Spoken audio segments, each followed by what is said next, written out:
बिस्मिल्लाहिर्रहमानिर्रहीम। अस्सलाम वालेकुम। कैसे हैं आप सब? उम्मीद है कि बिल्कुल खैरियत के साथ होंगे। आज मैं आपके साथ ऐसा कोई रेसिपी तो शेयर नहीं कर रही, लेकिन मैं आपके साथ एक ऐसे नाश्ते का मेन्यू शेयर कर रही हूँ जिसमें बहुत कम कैलोरीज़ होंगी, लेकिन वो इतना हाई एनर्जेटिक होगा कि आप ये नाश्ता करके आराम से अपना काम काज निपटा सकते हैं। तो आपको बिल्कुल भी थकन या कमज़ोरी महसूस नहीं होगी। तो सबसे पहले तो आपने 8 से 9 इंच की देसी गंदम की एक रोटी पका लेनी है। सादा रोटी है, इसके ऊपर किसी किस्म का ऑयल या घी इस्तेमाल नहीं करना है, बिल्कुल सादा रोटी। ये रोटी तैयार कर लेनी है हमने एक। इसके साथ मैंने चाय बनने के लिए रखी है, कम दूध वाली चाय है, दूध पत्ती या इस तरह की चाय नहीं है और शुगर फ्री है। उसमें मैं चीनी का इस्तेमाल बिल्कुल भी नहीं करूँगी। ये देखें, रोटी हमारी तैयार हो गई है।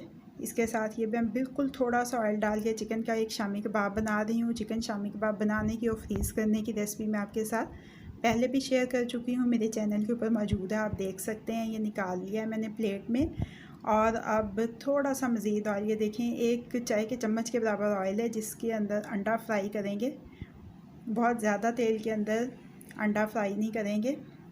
ये देखें, एक तरफ से पक जाएगा जब अंडा, तो हम इसकी साइड इसी फ्राइंग पैन में तब्दील करके इसको फ्राई कर लेंगे। इसके साथ मेरे पास भुनी हुई मूंग की दाल है। भुनी हुई मूंग की दाल की रेसिपी भी मैं आपके साथ शेयर कर चुकी हूँ, मेरे चैनल के ऊपर मौजूद है, आप वहाँ से देख सकते हैं। वो भी बहुत ही कम तेल में बनी हुई है और ये बड़ा ही मज़े का और अच्छा कॉम्बिनेशन है। खाने में भी मज़ा आता है और इससे आपको बड़ी एनर्जी भी मिलेगी और कैलोरीज़ भी बहुत कम होंगी। अगर आप वज़न कम कर रहे हैं या आपका कोई मेडिकल इशू है, कोलेस्ट्रॉल का प्रॉब्लम है या कोई दिल का मसला है, कुछ भी ऐसा मसला है और आप ज़्यादा तेल और मसालों वाले खाने नहीं खा सकते हैं, तो ये आपके लिए एक बड़ा ही परफेक्ट किस्म का नाश्ता है।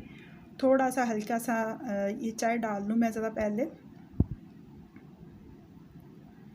ये देखें, चाय डाल ली है और ये शुगर फ्री है, मैं इसमें बिल्कुल भी चीनी का इस्तेमाल नहीं कर रही हूँ। थोड़ा सा नमक अंडे के ऊपर और थोड़ी सी काली मिर्च। ये देखें, नाश्ता हमारा तैयार है। कैसा लगा आपको आज का नाश्ते का मेन्यू? उम्मीद है कि आपको मेरी ये रेसिपीज़ पसंद आई होंगी।